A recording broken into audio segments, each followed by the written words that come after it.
یہ اللہ کی کتاب ہے، اس میں کوئی شک نہیں ہے۔ ہدایت ہے ان پرہیزگاروں کے لیے جو غیب پر ایمان لاتے ہیں، نماز قائم کرتے ہیں، جو رزق ہم نے ان کو دیا ہے اس میں سے خرچ کرتے ہیں۔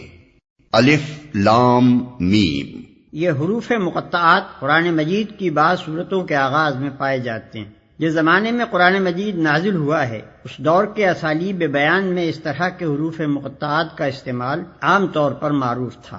خطیب اور شعراء دونوں اس اسلوب سے کام لیتے تھے، چنانچہ اب بھی کلام جاہلیت کے جو نمونے محفوظ ہیں ان میں اس کی مثالیں ہمیں ملتی ہیں۔ اس استعمال عام کی وجہ سے یہ مقطعات کوئی چیستہ نہ تھے جس کو بولنے والے کے سوا کوئی نہ سمجھتا ہو، بلکہ سامعین بالعموم جانتے تھے کہ ان سے مراد کیا ہے۔ یہی وجہ ہے کہ قرآن کے خلاف نبی صلی اللہ علیہ وسلم کے ہم اصل مخالفین میں سے کسی نے بھی یہ اعتراض کبھی نہیں کیا کہ یہ بے معنی حروف کیسے ہیں جو تم بعض صورتوں کی ابتدا میں بولتے ہو، اور یہی وجہ ہے کہ صحابہ کرام رضوان اللہ تعالی علیہم اجمعین سے بھی ایسی کوئی روایت منقول نہیں ہے کہ انہوں نے نبی صلی اللہ علیہ وسلم سے ان کے معنی پوچھے ہوں۔ بعد میں یہ اسلوب عربی زبان میں متروک ہوتا چلا گیا اور اس بنا پر مفسرین کے لیے ان کے معنی متعین کرنا مشکل ہو گیا، لیکن یہ ظاہر ہے کہ نہ تو ان حروف کا مفہوم سمجھنے پر قرآن سے ہدایت حاصل کرنے کا انحصار ہے، اور نہ یہی بات ہے کہ اگر کوئی شخص ان کے معنی نہ جانے گا تو اس کے راہ راست پانے میں کوئی نقص رہ جائے گا۔ لہذا ایک عام ناظر کے لیے کچھ ضروری نہیں ہے کہ وہ ان کی تحقیق میں سرگرداں ہو۔ یہ اللہ کی کتاب ہے، اس میں کوئی شک نہیں ہے۔ اس کا ایک سیدھا سادہ مطلب تو یہ ہے کہ بے شک یہ اللہ کی کتاب ہے، مگر ایک مطلب یہ بھی ہو سکتا ہے کہ یہ ایسی کتاب ہے جس میں شک کی کوئی بات نہیں ہے۔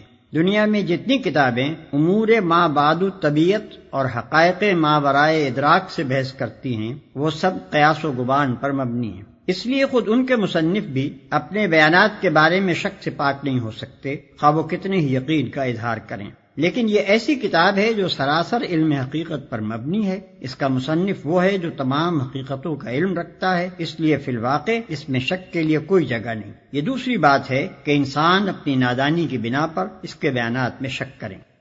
ہدایت ہے ان پرہیزگاروں کے لیے، یعنی یہ کتاب ہے تو سراسر ہدایت اور رہنمائی، مگر اس سے فائدہ اٹھانے کے لیے ضروری ہے کہ آدمی میں چند صفات پائی جاتی ہوں۔ ان میں سے اولین صفت یہ ہے کہ آدمی پرہیزگار ہو، بھلائی اور برائی میں تمیز کرتا ہو، برائی سے بچنا چاہتا ہو، بھلائی کا طالب ہو اور اس پر عمل کرنے کا خواہش مند ہو۔